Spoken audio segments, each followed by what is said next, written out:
Hi there, this is Sherry Hayes with MomDelights.com, and today I want to talk to you about some amazing things that will help your homeschooling go a lot easier. I hope this will be fun. I hope this will help you. Okay, so the first thing I want to do is I want to talk to you about the big picture of what education really is. Now, for a lot of us, we have little tiny babies, and we grow them up to be 4 or 5 years old, and then we send them to school, whatever kind of school that is, and they are educated, and we don't really think too much about it because it's not our responsibility to figure all that stuff out. That's why we pay the teachers and we buy the curriculum. They're supposed to know what kids are supposed to be learning.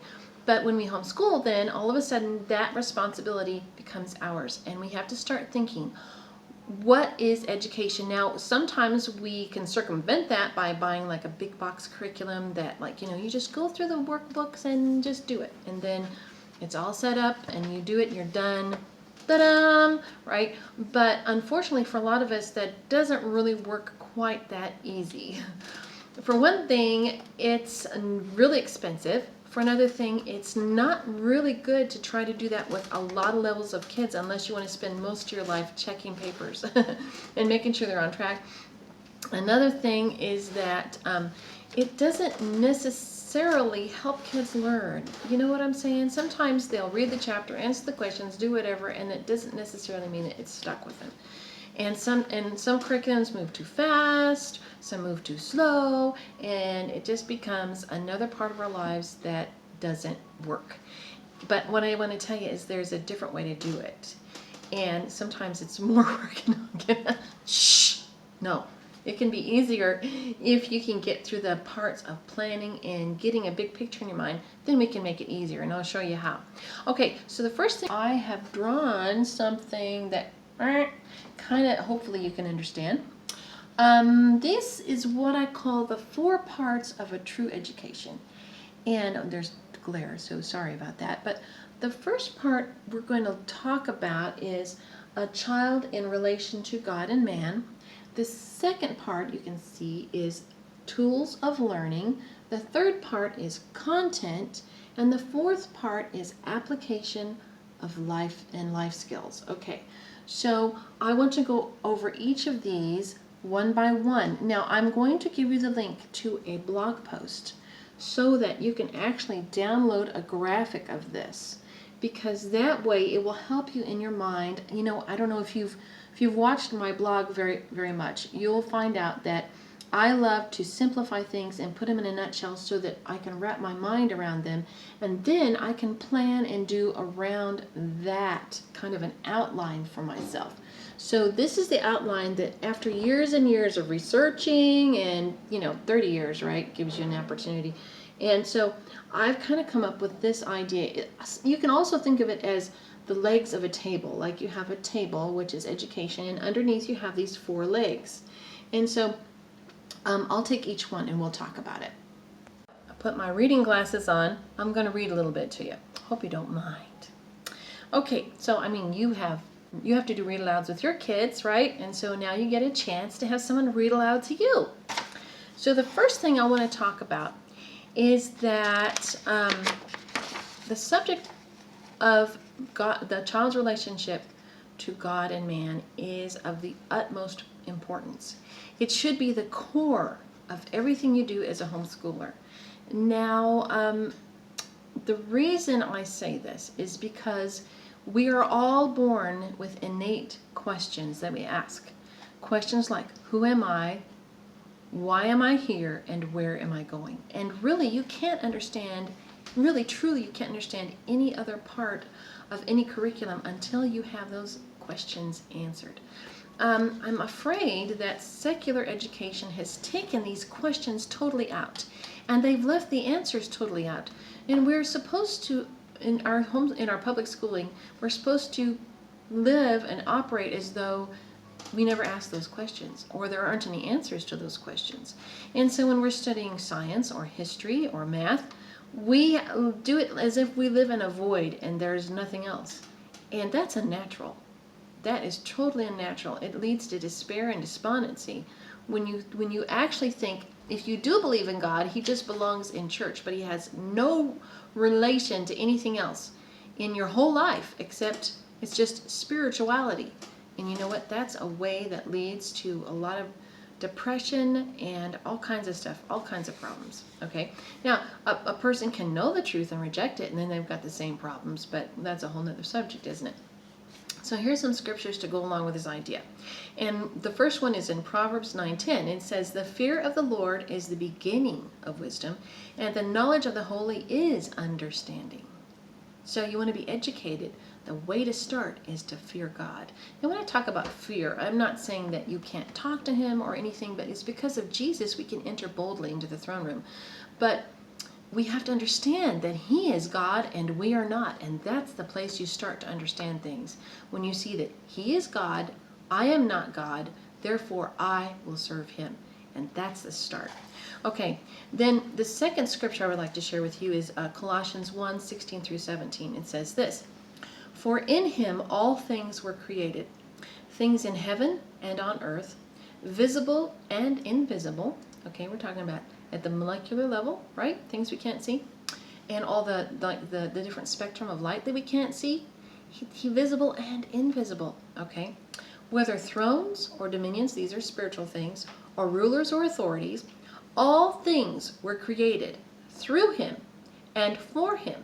He is before all things, and in him all things hold together. Jesus is the reason we have the universe that goes around, like I'm talking about our solar system. Why the planets circle around the sun? Jesus. Why the atom doesn't fly off and go out into different directions. How it holds together. That's Jesus. I didn't say it. God said it in his word. Okay, here is Hebrews 1:2 through 3. "But in these last days he has spoken to us by his Son, whom he appointed heir of all things, and through whom also he made the universe." So the universe was made through Jesus. See? "The Son is the radiance of God's glory and the exact representation of his being, sustaining all things by his powerful word." We just talked about the atom, the solar system, the galaxies, the universe. That's by his word. "After he had provided purification for sins, he sat down at the right hand of the majesty in heaven." Wow. You want to talk about education through this lens? It's amazing. Okay, then we also have John 1:1 through 4. It says, "In the beginning was the Word, and the Word was with God, and the Word was God. The same was in the beginning with God. All things were made by him, and without him was not anything made that was made. In him was life, and the life was the light of men." You see, when you study all of these wonderful things through the knowledge that Jesus is the light, then it becomes light for you. Then it becomes exciting, and enthusiasm takes over you and your children. Now we've got a whole different level of learning that is not possible in a secular education. Now we have children that are engaged automatically because they're learning the answers to their questions. Who am I? Why am I here? And where am I going? Okay, so Johannes Kepler, I say, that's the German pronunciation, but some call him Johannes Kepler. He said this, "I had the intention of becoming a theologian, but now I see how God is, by my endeavors, also glorified in astronomy. For the heavens declare the glory of God." Isn't that neat? He's also the one who said that when he studied science, he was thinking God's thoughts after him, which is really neat. Okay, so that's the first part that's the first leg of our education thesis. Okay, the second leg is tools for learning. Now this is reading, writing, and arithmetic. Okay, because you have to be able to read, you have to be able to write, and you have to be able to cipher and able to understand all the other disciplines, all the content you want to give your kids, such as history and science. You can't do it without them knowing the basics. And in the early years, it may be just better for you not to worry about all the little lap books and all the little, the history and the science is fun, and it kind of motivates kids sometimes to learn to read and write. But if all you did all day was just teach them how to read and write and do arithmetic, the content will catch up to them. Trust me. But if you make sure they're really, really, really solid in these areas, when you do study your content, it'll be a lot of it will be actually self-driven on their part. And yeah, you will want to give an outline to them and you'll want to help them with certain things, but they will be taking that and in their own time, they'll be learning all kinds of stuff. Because remember, they're answering for themselves these questions. Who am I? Why am I here? And where am I going? And then they're going to understand creation and everything. And they're going to go crazy with it. You'll watch and see. Okay, so the tools of learning are important, and you have to have something simple in place that's very thorough that will ensure success without a lot of work on your part. Now, I use McGuffey readers, and I have a whole program on that, and if you go on my vlog or on my blog, you'll find all kinds of references to that. And I have links down below that talk about that. But it's a very simple, very inexpensive program. Now, I've got to tell you that we've had a history in the United States of people being literate and successful in all these areas, and there was not a lot of expense attached to it. Very little expense, actually. If you think that kids could go through a one-room schoolhouse and just have a little stack of books and maybe a few reference books, and yet they were more literate than people who go through 12 years of school, and a lot of money is spent every year on all the things that they have to have. Just school supplies are probably more expensive relatively than what they would spend on their little stack of books and a red chief notebook and a pencil, you know, maybe. And I want to tell you that I know that your school district or whatever, the estimate is, I think they say they spend $9,000 to $10,000 per year per child in public education. But I actually went on a government site and it said that there's probably, and this is a number of years ago, $23,000 per student per year that the government as a whole spends on each student in public schooling. $23,000. That was about 8 years ago. So you can see that the amount of expense we're extending in these years far outstrips what a homeschooler would spend, and yet we are being quite successful. You can understand why organizations want to shut us down. Okay. Another area that I want, the next area I want to talk about is content. Now this is when we get into fun from mama, because I love to study history and science. Now when I was in school, not so much. You know, it was just something I went through, whatever. But as I started realizing that I could have an education that answered my own questions of who am I, why am I here, and where am I going, and what has God been doing all this time? Has he been like absent since the Bible? You know, so once I started realizing that you could actually take all of science and history and you could interpret all the facts that were laid out for me in school that we were told had no relation to God and his plan, and now you can take all those facts and you can put them in the context of God and his creation, what he's doing in mankind. All of a sudden, these areas exploded for me, and I get so enthused and so excited about teaching my children history and science, or actually we pretty much explore it together because I'm always learning new stuff, and so it's never boring, never boring, and so we're always doing stuff. So that's an area that you do, but you can do this a lot when the kids are younger. You can do it by reading aloud to them, by reading and enjoying maps and enjoying YouTube videos and picture books from the library. There are all kinds of ways you can do this, but as your children learn how to read and write, then you can even expand this further, and you can actually automate a lot of this so that they are teaching themselves with a little bit of direction from you, of course. Okay, then the fourth leg of our table, of course, is practical skills. Now, no matter how hard we try to and convince our youngsters, algebra is not directly applicable to most of the predicaments of life, such as when the toilet is clogged, a baby cries incessantly with colic, or the dog won't stop barking and waking up the neighbors at night. So what I'm trying to say by this is sometimes we get so enwrapped in what schools call what we call college prep. In other words, we want to make sure that they're prepared to go on to an institution of higher learning. That what we forget is that more than knowing, higher math like calculus, most of our children will not have a need to know that in the rest of their lives, okay? If they're an engineer, if they're going to be a doctor or a lawyer or an accountant, maybe so.